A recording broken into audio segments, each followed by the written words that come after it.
1 ദിനവൃത്താന്തം 27 അധ്യായം 1 മുതൽ 34 വരെയുള്ള തിരുവചനങ്ങൾ. സേനാനായകന്മാർ. ഇസ്രായേലിലെ കുടുംബത്തലവന്മാരുടെയും സഹസ്രാധിപന്മാരുടെയും ശതാധിപന്മാരുടെയും രാജസേവകരുടെയും പേരുവിവരം. 24,000 പേരടങ്ങുന്ന സംഘം ഓരോ മാസവും തവണ വെച്ച് തങ്ങളുടെ നേതാവിൻ്റെ കീഴിൽ ജോലി ചെയ്തു. 1-ാം മാസം പേരസ് രാജവംശജനായ സബ്ദിയേലിൻ്റെ പുത്രൻ യശോബെയാമിൻ്റെ കീഴിൽ 24,000 പേർ സേവനമനുഷ്ഠിച്ചു. 2-ാം മാസം അഹോസ്യനായ ദോദോയുടെ കീഴിൽ 24,000 പേർ. 3-ാം മാസം പുരോഹിതനായ യഹോദായുടെ പുത്രൻ ബനായയുടെ കീഴിൽ 24,000 പേർ. 30 പേരിൽ ശക്തനും അവരുടെ നായകനുമായ ബനായ ഇവനാണ്. ഇവന്റെ മകൻ അമിസാബാദ് സംഘത്തിന്റെ ചുമതല വഹിച്ചു. 4-ാം മാസം യോവാബിന്റെ സഹോദരൻ അസഹേലിന്റെ കീഴിൽ 24,000 പേർ. അവന് ശേഷം മകൻ സെബാദിയ സംഘത്തിന്റെ നേതൃത്വം ഏറ്റെടുത്തു. 5-ാം മാസം ഇസ്രാഹിനായ ഷാംഹുദിന്റെ കീഴിൽ 24,000 പേർ. 6-ാം മാസം തെക്കോവ്യനായ ഇക്കേഷിന്റെ മകൻ ഊരായുടെ കീഴിൽ 24,000 പേർ. 7-ാം മാസം എഫ്രായിം ഗോത്രജനും പെലോത്തിനുമായ ഹെലേസിന്റെ കീഴിൽ 24,000 പേർ. 8-ാം മാസം സെറഹ്യ വംശജനും കുഷാത്യനുമായ സിബെഖായിയുടെ കീഴിൽ 24,000 പേർ. 9-ാം മാസം ബെഞ്ചമിൻ ഗോത്രജനായ അനത്തോത്തിലെ അബിയേസറിന്റെ കീഴിൽ 24,000 പേർ. 10-ാം മാസം സെറഹ്യ വംശജനും നെത്തോഫഹ്യനുമായ മഹറായിയുടെ കീഴിൽ 24,000 പേർ. 11-ാം മാസം എഫ്രായിം ഗോത്രജനും പിറത്തോത്യനായ ബനായയുടെ കീഴിൽ 24,000 പേർ. 12-ാം മാസം ഒത്നിയേൽ വംശജനും നെഫാത്യനുമായ ഹെൽദിയുടെ കീഴിൽ 24,000 പേർ. ഗോത്രാധിപന്മാർ. ഇസ്രായേൽ ഗോത്രങ്ങളിൽ റൂബന്റെ അധിപനാണ് സിക്രിയുടെ മകൻ എലിയേസർ.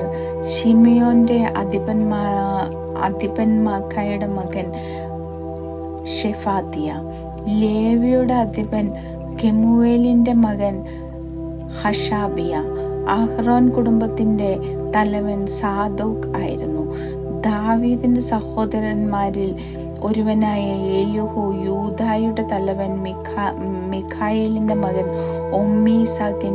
ഇസാക്കറിന്റെ തലവൻ.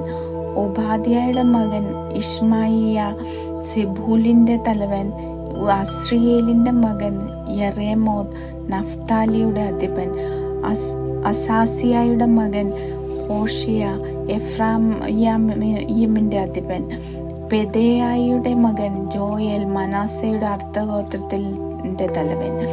സഖറിയായുടെ മകൻ ഗിലിയാദിലുള്ള മനാസയുടെ മറ്റേ അർദ്ധഗോത്രത്തിന്റെ അധിപൻ. അബ്നേറിന്റെ മകൻ ജാസിയേൽ ബെഞ്ചമിന്റെ തലവൻ. യെറോഹോമിന്റെ മകൻ അസരേൽ ദാനിന്റെ അധിപൻ. ഇവരാണ് ഇസ്രായേൽ ഗോത്രത്തിന്റെ അധിപന്മാർ. കർത്താവ് ഇസ്രായേല്യരെ ആകാശത്തിലെ നക്ഷത്രങ്ങൾ പോലെ വർദ്ധിക്കുമെന്ന് അരുളിച്ചെയ്തിട്ടുണ്ടായിരുന്നതിനാൽ ദാവീദ് 20 വയസ്സിന് താഴെയുള്ളവരുടെ എണ്ണം എടുത്തില്ല. സെരൂയായുടെ മകൻ യോവാബ് ജനസംഖ്യ എടുക്കാൻ ആരംഭിച്ചെങ്കിലും പൂർത്തിയായില്ല. എന്നിട്ടും ഇസ്രായേലിനെതിരെ ദൈവകോപമുണ്ടായി. എടുത്ത എണ്ണം ദാവീദിന്റെ ദിനവൃത്താന്ത പുസ്തകത്തിൽ എഴുതിയിട്ടുമില്ല. മേൽനോട്ടക്കാർ. രാജഭണ്ഡാരങ്ങളുടെ ചുമതല അബിയേലിന്റെ മകൻ അസ്മാവ്യത്തിനായിരുന്നു. വലിയ നഗരങ്ങളിലും പട്ടണങ്ങളിലും ഗ്രാമങ്ങളിലുമുള്ള സംഭരണശാലകളും ഗോപുരങ്ങളും ഉസിയായുടെ മകൻ ജോനാഥാന്റെ ചുമതലയിൽ ആയിരുന്നു. ഖെലൂബിന്റെ മകൻ എസ്രി കൃഷിക്കാരുടെ മേൽനോട്ടം വഹിച്ചു. റാമാത്യനായ ഷിമെയി മുന്തിരിത്തോട്ടങ്ങളുടെ ചുമതലയേറ്റു. ഷിഫ്മ്യനായ സബ്ദി വീഞ്ഞറകളുടെ സംഭരണം നിയന്ത്രിച്ചു. ഷെഫീലായിലെ ഒലിവ് തോട്ടങ്ങളും അത്തിമരത്തോട്ടങ്ങളും ഗേദർക്കാരൻ ബാൽഹനാന്റെ കീഴിലായിരുന്നു. ഒലിവെണ്ണയുടെ സംഭരണശാല യോവാഷിന്റെ അധീനതയിലായിരുന്നു. ഷാരോൺ മേച്ചിൽപ്പുറങ്ങളിലെ കന്നുകാലികൾ അവിടുത്തുകാർ ഷിത്രായിയുടെ സൂക്ഷിപ്പുകാരായിരുന്നു. താഴ്വരയിലെ കന്നുകാലികൾ അദ്ലായിയുടെ മകൻ ഷാഫാത്തിന്റെ കീഴിലും. ഇഷ്മായേല്യനായ ഉബീൽ ഒട്ടകങ്ങൾ ചുമതല വഹിച്ചു. മൊറോണ്യോത്യനായ യഹ്ദേയുടെ പെൺകഴുതകളുടെയും ഹഗ്രിത്യനായ യായിസ് ആട്ടിൻപറ്റങ്ങളുടെയും സംരക്ഷണ ചുമതല വഹിച്ചു. ദാവീദ് രാജാവിന്റെ സമ്പത്തിന്റെ ചുമതല വഹിച്ചത് ഇവരാണ്. ദാവീദിന്റെ അമ്മാവനായ ജോനാഥൻ പണ്ഡിതനും നിയമജ്ഞനുമായ ഉപദേഷ്ടാവായിരുന്നു.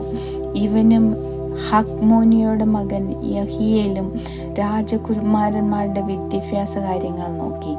അഹിത്തോഫെൽ രാജാവിന്റെ ഉപദേഷ്ടാവും അർഖ്യനായ ഹുഷായി മിത്രവുമായിരുന്നു. അഹിത്തോഫെലിനു ശേഷം രാജോപദേഷ്ടാക്കളായി ബെനായയുടെ മകൻ യഹോയാദയും അബിയാദറും സേവനം അനുഷ്ഠിച്ചു. യോവാബ് ആയിരുന്നു സേനാനായകൻ.